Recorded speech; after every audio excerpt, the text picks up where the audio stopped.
누가복음 24장 17절부터 27절까지 말씀. 제가 한 절 읽고 우리 성도님들이 한 절 이렇게 교독하시고 마지막 27절은 함께 읽도록 하겠습니다. 누가복음 24장 17절부터 24절, 저부터 한 절씩 읽겠습니다. 예수께서 이르시되 너희가 길 가면서 서로 주고받고 하는 이야기가 무엇이냐 하시니 두 사람이 슬픈 빛을 띠고 머물러 서더라. 그 한 사람인 글로바라 하는 자가 대답하여 이르되 당신이 예루살렘에 체류하면서도 요즘 거기 일을 혼자만 알지 못하느냐. 이르시되 무슨 일이냐. 이르되 나사렛 예수의 일이니 그는 하나님과 모든 백성 앞에서 말과 일에 능하신 선지자이거늘 우리 대사장들과 관리들이 사형 판결에 넘겨주어 십자가에 못 박았느니라. 우리는 이 사람이 이스라엘을 속량할 자라고 바랐노라. 이뿐 아니라 이 일이 일어난 지가 사흘째요. 또한 우리 중에 어떤 여자들이 우리로 놀라게 하였으니 이는 그들이 새벽에 무덤을 갔다가 그의 시체는 보지 못하고 와서 그가 살아나셨다 하는 천사들의 나타남을 보았다 함이라. 또 우리와 함께 한 자 중에 두어 사람이 무덤에 가 과연 여자들이 말한 바와 같음을 보았으나 예수는 보지 못하였느니라 하거늘 이르시되 미련하고 선지자들이 말한 모든 것을 마음에 더디 믿는 자들이여 예수로가 이런 고난을 받고 자기 영광에 들어가야 할 것이 아니냐. 같이 읽겠습니다. 이에 모세와 모든 선지자의 글로 시작하여 모든 성경에 쓴 바 자기에 관한 것을 자세히 설명하시니라. 아멘. 네, 오늘 말씀을 근거로 부활, 마음을 다시 뜨겁게 하다라는 주제로 하나님의 말씀을 함께 살펴보도록 하겠습니다.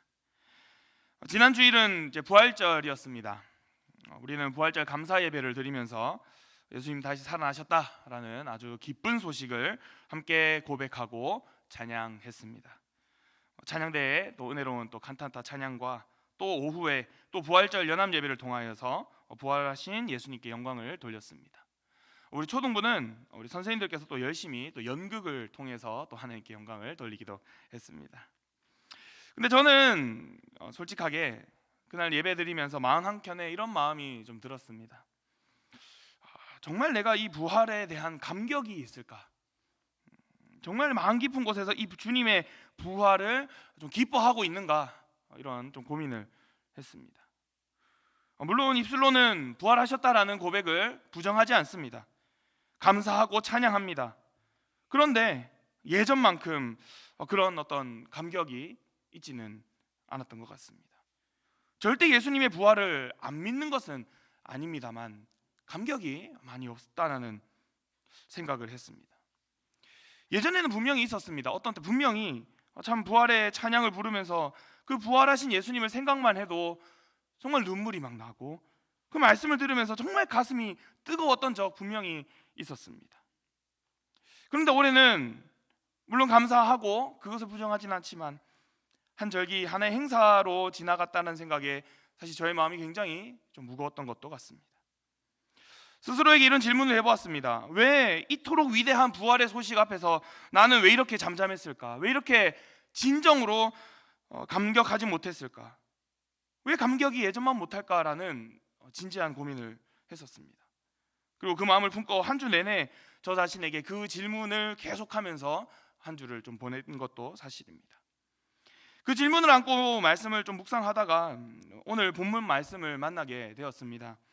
예수님의 부활 소식을 들었지만 정작 믿지 못하고 절망과 낙심 속에서 무거운 발걸음으로 엠마오로 향하던 그 두 제자의 이야기. 이 두 제자는 마치 저와 같은 사람들이었습니다. 그리고 어쩌면 우리 모두와도 크게 다르지는 않을지도 모르겠다는 생각이 듭니다.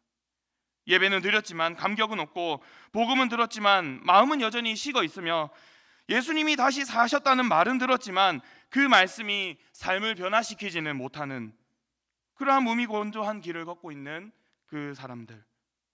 저들의 모습은 이 부활절의 복음을 들었지만 여전히 냉랭한 10년 속에 머물러 있는 저와 또 우리 모습과도 닮아있지 않은가라는 생각이 듭니다. 그리고 바로 그런 제자들에게 부활하신 예수님이 찾아오셨습니다. 오늘 우리는 이 본문을 통하여서 그 주님이 절망의 길 위에 있던 그 제자들의 마음을 어떻게 변화시키는지, 어떻게 회복시키는지를 한번 말씀을 통해서 살펴보도록 하겠습니다. 오늘 본문은 예수님의 부활 당일, 그러니까 부활절 당일입니다. 그 당일날 예루살렘에서 엠마오로 향하던 두 제자에 대한 이야기입니다. 엠마오는 예루살렘에서 한 11km 정도 떨어져 있는 길입니다. 성경에는 25리라고 적혀 있는데 대략 한 11km, 아마 12km. 걸어서는 아마 3시간, 4시간 정도 걸어가는 길일 겁니다. 그 길을 함께 걷고 있던 제자들의 발걸음은 굉장히 무거워 보였습니다. 그들이 걷고 있을 때, 그 두 명이 걷고 있을 때 한 사람이 그 두 명과 함께 동행하기 시작합니다. 그분은 놀랍게도 그들이 직접 보지 못했지만 그토록 원했고 바랬고 따라가길 원했던 그 예수님이셨습니다. 예수님은 그들에게 달아가셔서 이렇게 물으십니다. 너희가 길 가면서 서로 주고받는 것이 무엇이냐? 라고 예수님이 말씀을 이렇게 하십니다. 그러니까 제자들은 두 사람이 슬픈 빛을 띠고 머물러 서더라라고 말합니다. 이들의 얼굴에 깊은 실망과 슬픔이 묻어납니다. 그들은 조금 전에 부활하신 이 예수님에 대한 소식을 들었습니다만 그 소식이 그들의 마음을 위로하고 있지는 못합니다. 그리고 그들은 무기력하게 길을 걷고 있었습니다. 그 중에 한 사람, 이 글로바라는 사람이 이제 그 동행하는 그 예수님께 그렇게 말합니다. 아니, 당신은 그 예수님의 일도 모르십니까? 라고 하면서 예수님이 죽으셨다는 것을 이야기합니다. 그리고 뭐라고 말하냐면 우리는 이 사람이 이스라엘을 속량할 자라고 바랐노라 라고 말합니다. 그러니까 이 글로바라는 사람이 어떤 고백을 하냐면 그들의 실망했던 것을 여실없이 보여줍니다.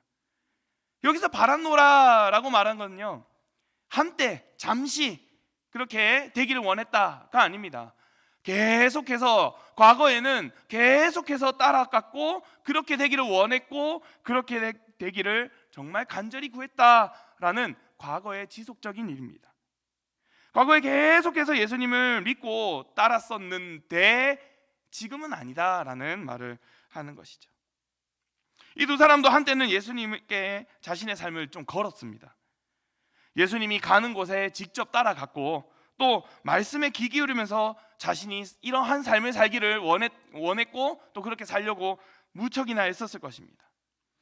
이분이라면 정말 이스라엘을 회복하실 것이야 라는 믿음도 있었고 또 지금 이 상황을 바꿀 진정한 하나님이 보내신 자라는 그러한 내용, 그러한 믿음도 있었을 것입니다. 예수님과 함께하면 자신들의 인생도 분명 지금과는 다른 그러한 삶을 살게 될 것이다 라는 그러한 기대도 했었습니다. 하지만 주님이 십자가에 못 박혀 죽으심을 본 순간, 그것을 알게 된 순간 그 모든 기대가 산산조각이 나버립니다. 더 이상 그들에게 예수님은 감격과 소망이 아니라 이제는 실패와 절망이 되어버렸습니다. 한때 그 믿음의 길을 따라갔지만 이제 기억은 이제 기억 속에나 있는 이제 끝났네, 이제는 끝났다 라는 그 정도로만 머물고 더 이상 현재의 자신들을 바꿀 힘이 되고 있지는 못합니다. 여기서 우리가 생각해 보아야 할 부분이 있습니다. 자, 제자들이 예수님이 살아나셨다는 이 소식을 못 들은 것이 아닙니다. 분명히 들었습니다. 그런데 그 소식이 이 믿음으로 이어지고 있지는 않다는 것입니다. 누가복음 24장 22절에서 23절에 뭐라고 얘기하냐? 또한 우리 중에 어떤 여자들이 우리를 놀라게 하였으니 이는 그들이 새벽에 무덤에 갔다가 그의 시체는 보지 못하고 와서 그가 살아나셨다 하는 천사들의 나타남을 보았다 함이라 라고 분명히 그 소식을 들었습니다. 예수님의 그 시신이 보이지 않고 천사들이 살아났다라는 그 증언을 들었던 것입니다. 또한 제자들은 무덤이 빈 것을 확인했습니다. 24장 24절에 또 우리가 함께한 자 중에 두어 사람이 무덤에 가서 과연 여자들이 말한 바와 같음을 보았으나 예수는 보지 못하였느니라 하거늘 이라 말합니다. 부활 소식을 몰랐던 것이 아닙니다. 분명히 부활했다는 소식을 한 명도 아니고 몇 명에게서 들었던 것입니다. 들었지만 믿지는 않았고, 그리고 그것이 감격으로 와닿지는 않는, 한두 명이 아니라 여러 사람들의 증언에도 그 소식이 믿겨지지 않는 그러한 상태입니다. 자, 그러면 왜 이 두 제자는 그 소식을 믿지 않았을까요? 물론 이렇게 말할 수도 있을 겁니다. 단순히 보지 못했기 때문에. 물론 실제로 제자들 중에 보지 못해서 믿지 않은 자들도 있었죠. 그것도 아마 틀리진 않을 겁니다. 그런데 이들의 마음에 사실 예수님이 죽으셨다는 사실에 너무 크게 그들의 마음에 무너짐, 그 상태가 가했기 때문입니다. 기대했고 그 예수님이야말로 자신들이 바랬던 그 메시아라는 것 알았지만, 그러나 예수님이 죽었을 때 그 기대가 완전히 무너져 버리면서 이제 소망으로 도저히 바뀌지 않는 거죠. 한번 마음을 확 놓아버리니까 다시 그 마음을 붙드는 것이 이제는 쉽지 않은 상태이기도 합니다. 그렇기 때문에 부활의 소식을 들어도 그것이 자신의 현실과는 사실 그렇게 와닿지 않는 그런 상태입니다. 부활은 들었지만 마음은 여전히 다시 활력을 찾고 소망이 되는 그런 상태가 아닌 것입니다. 우리도 사실 때론 이런 경험들을 종종 합니다. 예수님이 우리의 왕이십니다. 예수님이 우리를 다스리십니다. 예수님이 지금도 우리와 함께 하십니다. 이런 말을 우리는 수없이 고백합니다. 그리고 지난 주일에는 예수님이 죽음을 이기시고 살아나셨다라는 이 사실, 찬송으로, 말씀으로, 또 기도하면서 분명히 되새기고 되새겼지만, 그러나 우리 마음을 뛰게 하기는 못할 때도 많습니다. 한번 생각해 보십시오. 부활절이야말로 사실 이 복음을 증거하는 가장 큰 원동력이 되어야 되지 않겠습니까? 우리를 위해 죽으신 분이 다시 살아나셨다는 소식은 사실 이것이 정말로 진짜로 사실이고 믿겨진다고 하면 우리는 가만히 있을 수가 없습니다. 다른 사람들에게 정말 그렇습니다, 이 죽으신 분이 죽음으로 끝난 것이 아니라 부활하셨다라는 사실을 전할 수밖에 없는 가장 기쁜 소식이 될 수밖에 없지 않겠습니까? 그러나 감격이 많이 없습니다. 소망이 약합니다. 소망이 사라지고 감격이 식어 있는 상태, 그 상태가 바로 지금 이 제자들의 모습이며 또한 우리의 모습일 수도 있습니다. 자, 한번 생각해 보십시오. 제자들이 얼마나 지금 심각한 영적 무감각 그리고 식어 있는 상태냐? 그토록 바랬고 원했던 그 예수님이 지금 옆에서 같이 걸어가고 있습니다. 걸어가고 있는데도 불구하고 이 예수님이 누군지 몰라요. 예수님 살아생전에 그 제자들이 한 번은 최소한 안 봤겠습니까? 바라고 따랐다고 했는데 그 예수님의 얼굴 한 번 제대로 안 봤겠습니까? 그런데 옆에 같이 가고 있는데도, 지금 대화를 하고 있는데도 불구하고 이 두 사람은 예수님인 줄 몰라요. 얼마나 상심했고 얼마나 그들이 영적으로 닫혀 있는지, 영적인 눈이 막혀 있는지 그 예수님이 보이지 않는 그 정도의 상태가 된 것이죠.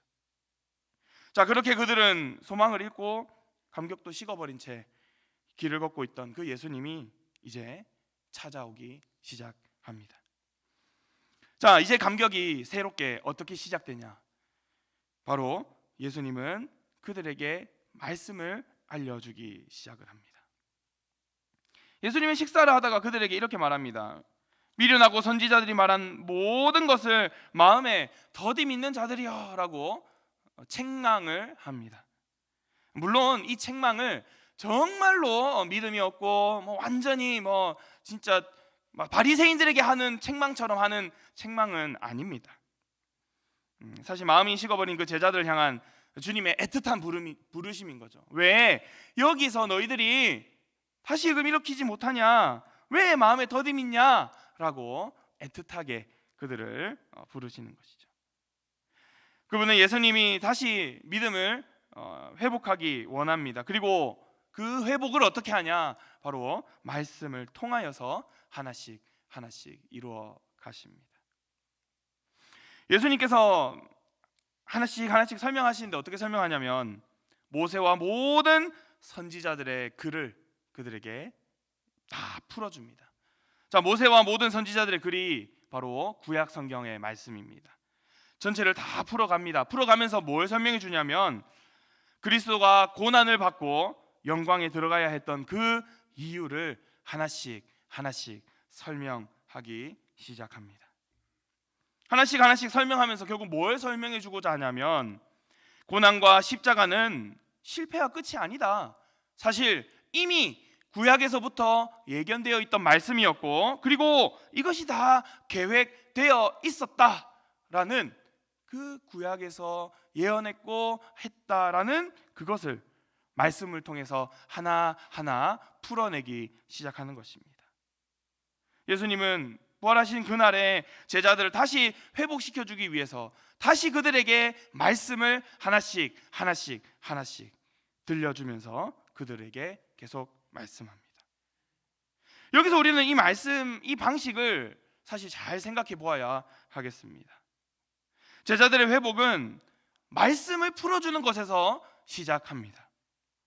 이 감격은 특별한 사건을 통하여서 그리고 감정적 변화에서도 분명히 그들에게 새로운 일을 시작하는 것도 있지만 그러나 오늘의 이 제자들에게는 말씀 속에서 그분을 다시 만나게 하시는 것이죠. 오늘 우리도 마찬가지입니다. 감정이 메말랐을 때, 믿음이 식어 있을 때 우리는 물론 아주 특별한 어떠한 은혜를 구하는 것도 필요합니다. 물론 그것이 우리에게 큰 도움이 될 수도 있습니다. 그러나 우리에게 기본적으로 주어진 이 말씀을 붙들 때에 우리는 억지로 뭔가 바뀌는 상황이 바뀌고 급격하게 바뀌는 것이 아니더라도 말씀 안에서 말씀을 들을 때 우리는 살아납니다. 그 말씀이 그들을 변화시켜 가기 시작합니다.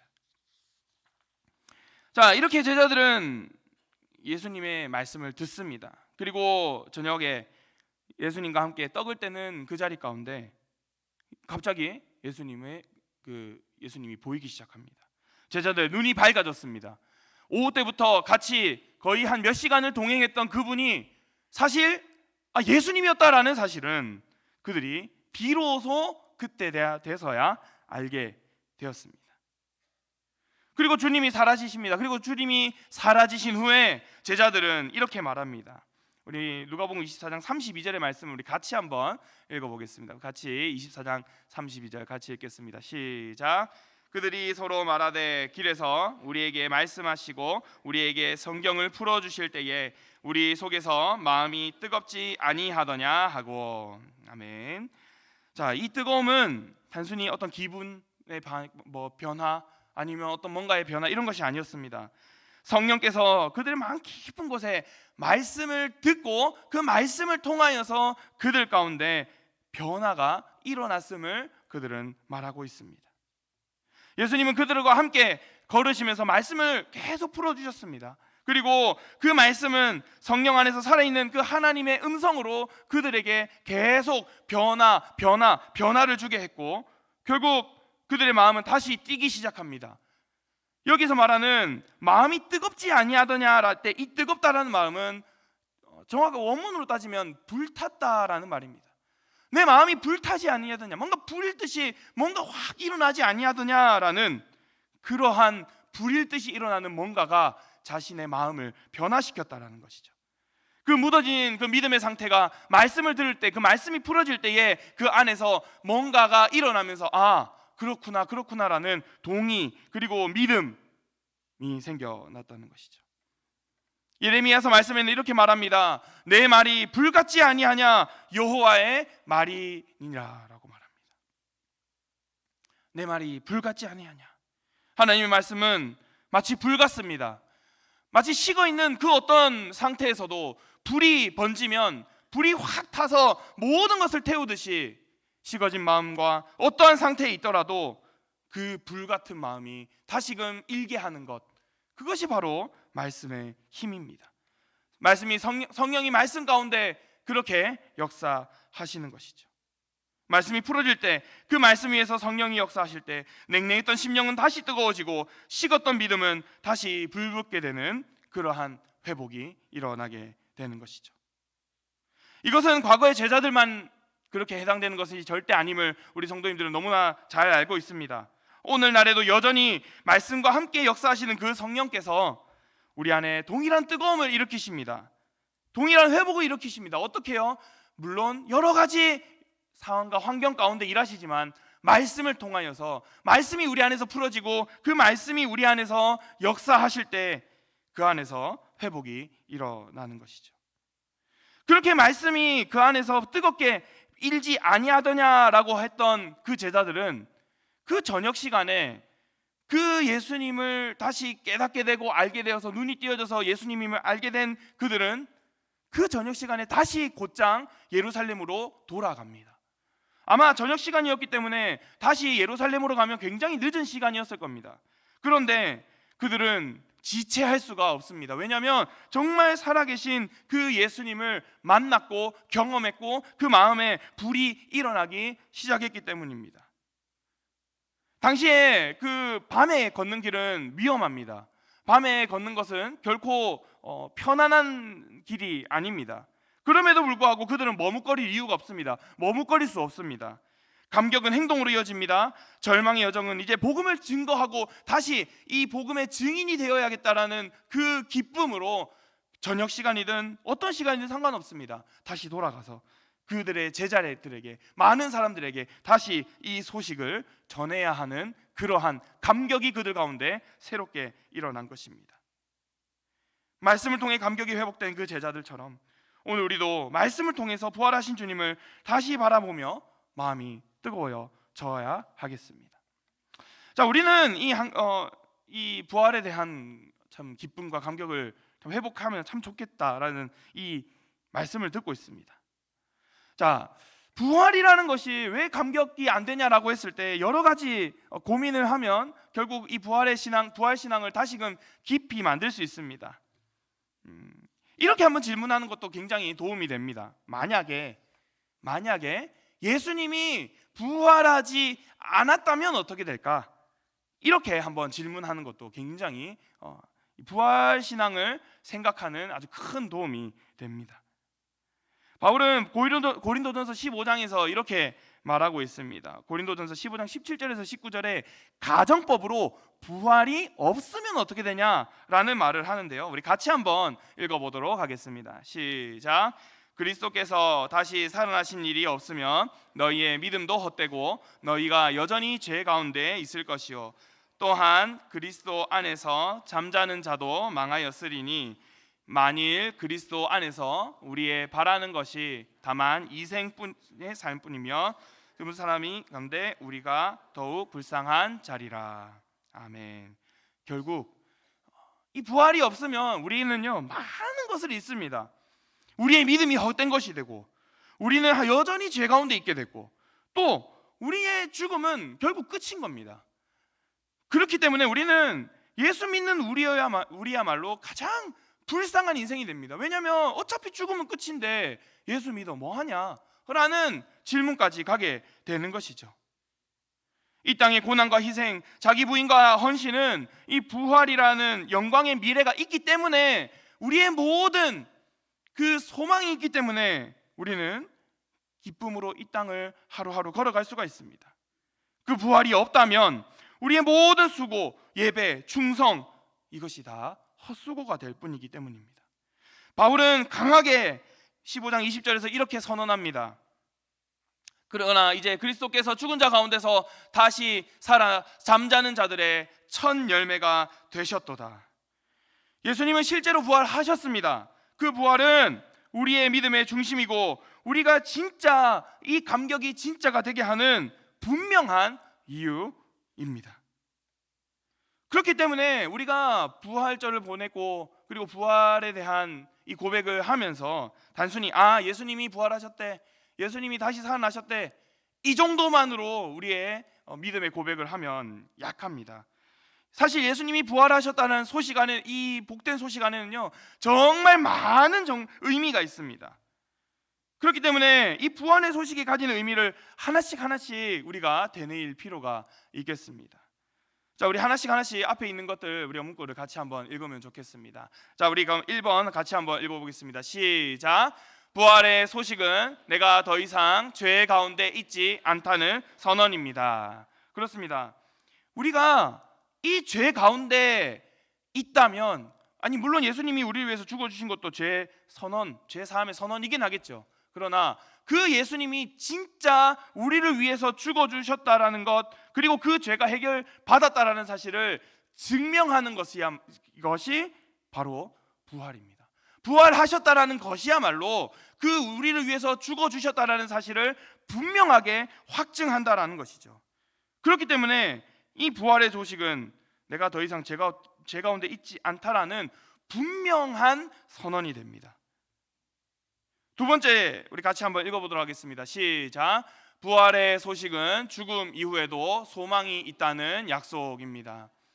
예수님이 우리의 부활이 첫 열매가 되셨기에 이제 우리도 부활이라는 것을 알게 됩니다. 예수님이 이 땅 가운데 오셨다는 것도 실존하고 부활도 실존한다고 믿으면 우리도 그 예수님의 첫 열매를 따라 이후 우리도 죽음으로 끝나는 것이 아니라 진짜로 다시 살아날 것이라는 그러한 약속을 우리도 받을 수 있는 것이죠.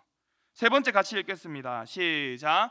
부활의 소식은 지금의 고난도 헛되지 않다는 보증입니다.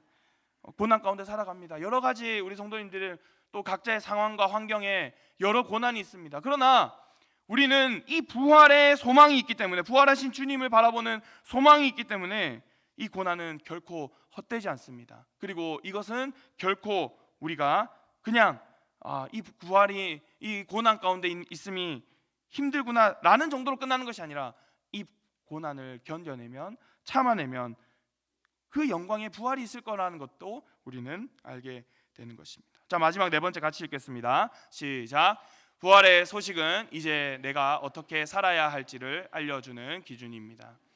그 예수님이 죽으심으로도 우리를 위해 죽어주셨다라는 사실만으로도 사실은 우리에게 너무 귀하고 감사하지만 그 죽음까지 이겼기 때문에 이제는 그 죽음을 이기신 주님을 바라보며 우리 가운데 찾아오는 그런 여러 어려움과 힘듦과 그러한 상황 가운데서도 어떻게 살아가야 할지를 분명히 알게 됩니다.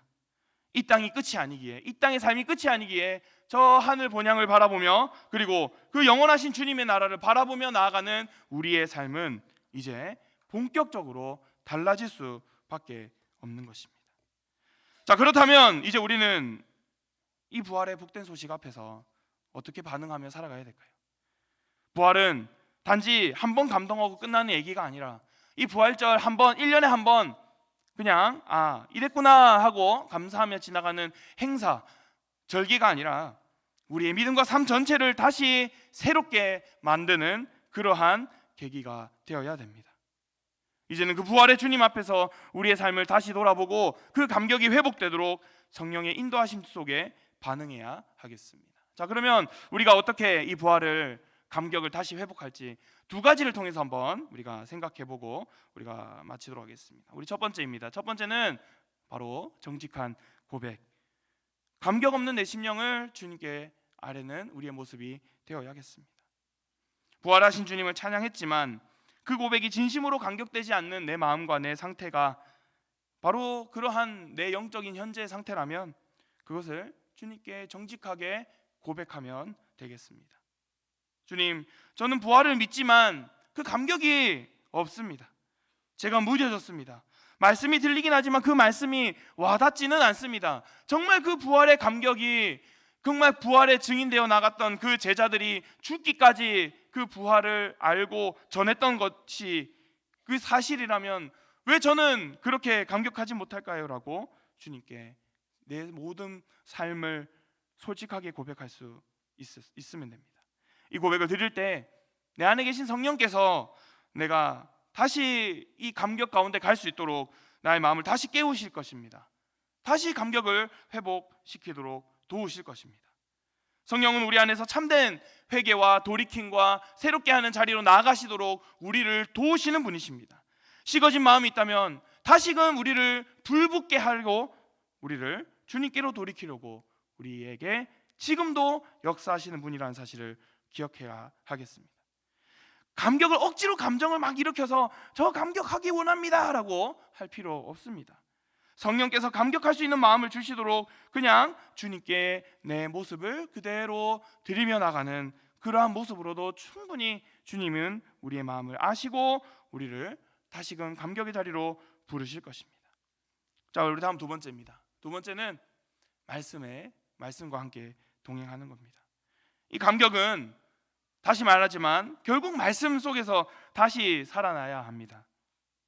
엠마오로 가는 길에서 말씀이 풀어질 때에, 그들 가운데 말씀을 계속해서 풀어줄 때에 주님은 그들과 함께 동행하고 계셨습니다. 그리고 말씀으로 그들을 바꾸어 주셨습니다. 그들에게 부활하신 주님 때문에, 그 모습 때문에 그들이 새롭게 된 것이 아니라 말씀이 풀어질 때 그 안에서 뜨거움이 일어났고 그 안에서 변화가 일어났습니다.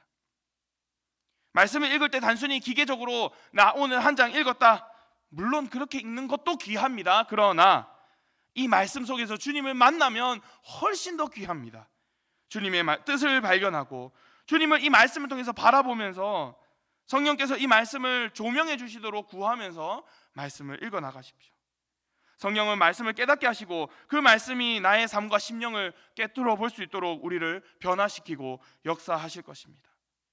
말씀에 머물러 그 말씀 위에 역사하시는 그 성령을 우리는 신뢰하며 말씀 앞에 머물러 있을 때에 그 성령께서 내 안에 감격을 다시 일으키실 것입니다. 말씀을 마무리하겠습니다. 우리 사랑하는 성도 여러분, 오늘 우리는 엠마오로 가던 그 제자들처럼 부활을 들었지만 감격이 없는 신앙의 자리에 앉을 수 있는 것을 우리는 생각해 봅니다.